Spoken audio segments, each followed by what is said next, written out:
Hello and welcome to another edition of Dungeons and Social Distancing with Nerdarchy. What do you think of D&D side quests? Are they game makers or breakers? Welcome to Nerdarchy for Nerds by Nerds. I'm Nerdarchy Dave, and as usual, I am joined by this guy. Nerdarchist Ted.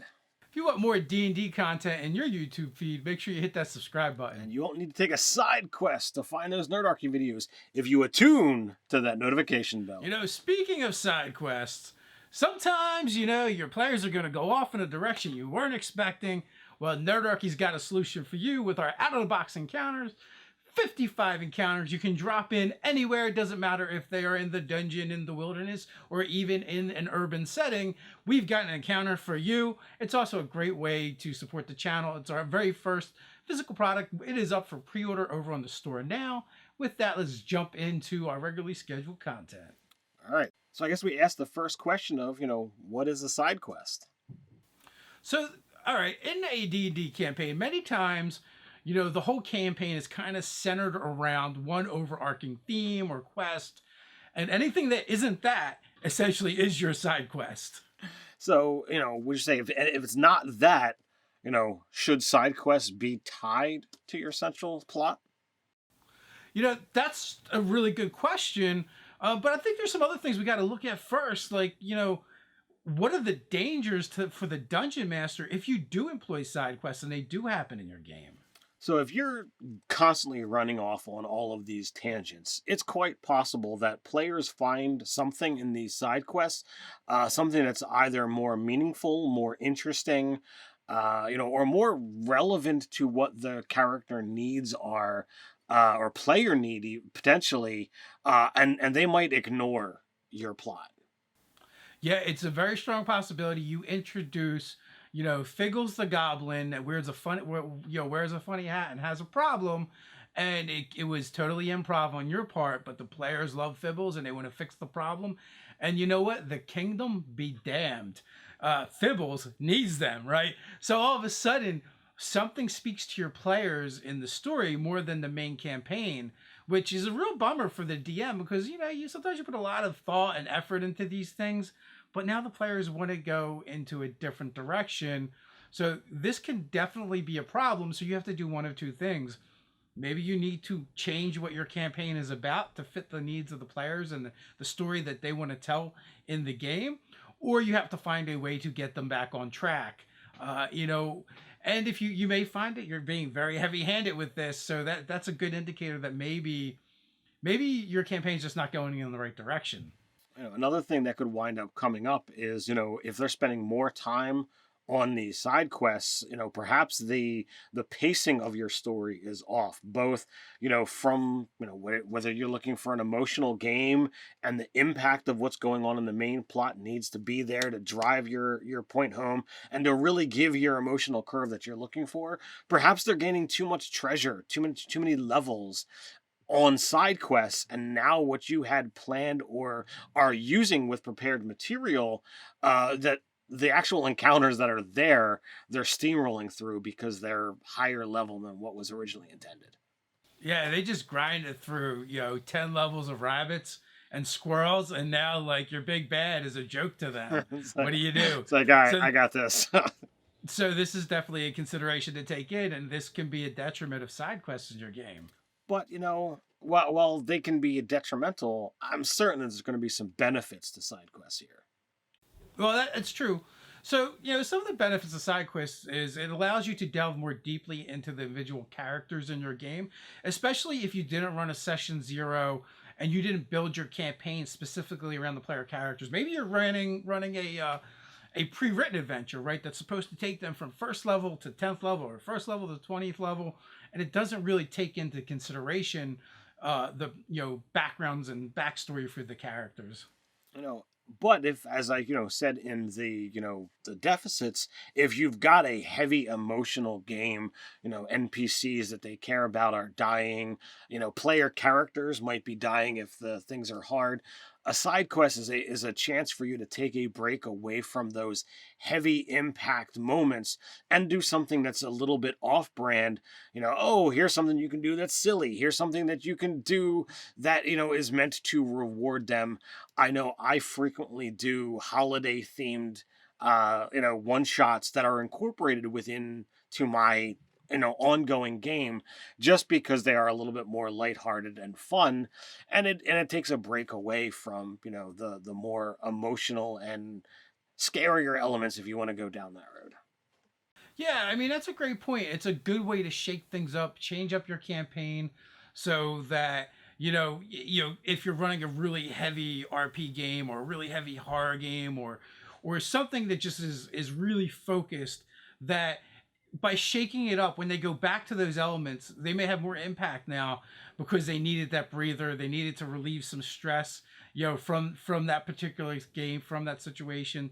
When I think of horror, like horror is so much better when you can have those moments of comedy and levity and really like humanism to kind of like let everyone pull back from the bad stuff that's going on. But then when you get back to it, it becomes more impactful. So that's a good way of doing that. Also, it just can change the themes slightly for a little bit, so no one gets burned out on doing the same thing for level after level, especially if it's a really long campaign. So side quests are another way for you to, uh, you know, manage the situation when there's somebody missing from the table. If you've got a player who can't make it that night, a side quest is a great way to say, hey, look, while Bob's not going to be able to play tonight, we're going to jaunt off to the side real quick. Maybe it's even to rescue Bob, as Dave and I have been known to do. This way, the players who is missing a session don't feel that they've really missed anything, because okay, well, he got poisoned or kidnapped or whatever have you. We're gonna go do this thing, and then we'll be able to return to our main story when Bob returns.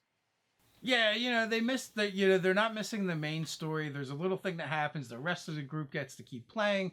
I know some DMs don't want to veer away from the main campaign if they're missing a player, but everyone still wants to play. So this is kind of a nice happy medium where we can all meet in the middle, and the main story gets paused for a session. Your players get to play, and maybe sometimes cool things just come out of that are going to add to the session later on, or add to the game and campaign overall later on. It's absolutely a fun thing to do. Side quests also allow you, to, if things in your main quest are getting too dicey, getting too difficult, and it is something that you could technically walk away from. You retreat from a battle and be like, all right, I'll be back.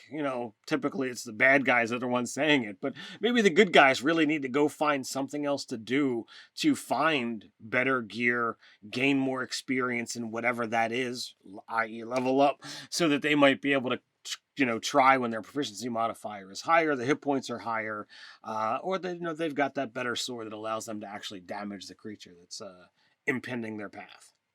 Yeah, I mean, we mentioned level grinding is possible of leveling out of the campaign or where you need them, but sometimes you need to level them up to where you need them. So these side quests can help with that, and tangentially they could be related but different enough to not feel like it, right? Where it's like, oh, you need the sword of X in order to defeat this big bad, so they have to go quest for that, and maybe that takes a couple sessions. It breaks up, whatever they were doing, or it feels like it's part of it. Or you can just like enter different stories that are shorter arcs, and then go back to the main one. So let's actually circle back to that, that question of, do we think side quests always have to be related to our central plot? I mean, clearly they don't. They can be related to the specific player characters, and you give each character a little bit of time to shine. If you got a uh, four member party or a 5-member party, right? You could have 5 sessions that are interspersed throughout the game, each one kind of dedicated to something from that particular character's backstory or something that's going on with them. It makes everyone feel a little more special. And it also like invests the players more in the game, maybe, and also some of the side quests too. Like you could weave several player characters' backstories together in ways that maybe they didn't anticipate, and then I feel like it brings the party together a bit more. But I will say that it is always fun to take something that the party thinks is a side quest and have that eventually linked to the main plot. Not everything needs to be tied in, but when things fall together nicely, and you're like, holy crap, I didn't realize that thing that we did was related here. It's cool character moments when they're able to put these pieces of the puzzle together. We as the DMs, when we're plotting and planning our material, we don't need to know how all of the pieces are moving as we sit behind the screen. Sorry, players, that's just sometimes puzzle pieces need to move spur of the moment or after the moment. After things are done, like, all right, I need to jockey some things around. And as DMs, as storytellers, we've got these powers to do that and figure it out later. It's like, all right, I'll deal with that when I've got time to think about it. And you make a little notation. And that is what, the pleasure of, sitting behind that screen and doing all of this fun stuff together. That's where it all comes in. Is like, you get to have those aha moments, those surprise moments, but yeah, I would absolutely be for having, some side quests not be related and some side quests be. Everything has its place, but folks, if you want more GM tips, we got a whole playlist full of them. You can find it up here. And if you're looking for some more quest info, did you know that we're creating products for players and DMs alike over on Patreon every month? But that's not all. We do a monthly giveaway that our patrons are automatically entered in. We do weekly live chats for our patrons only, and more. So until next time, Stay stay nerdy. nerdy.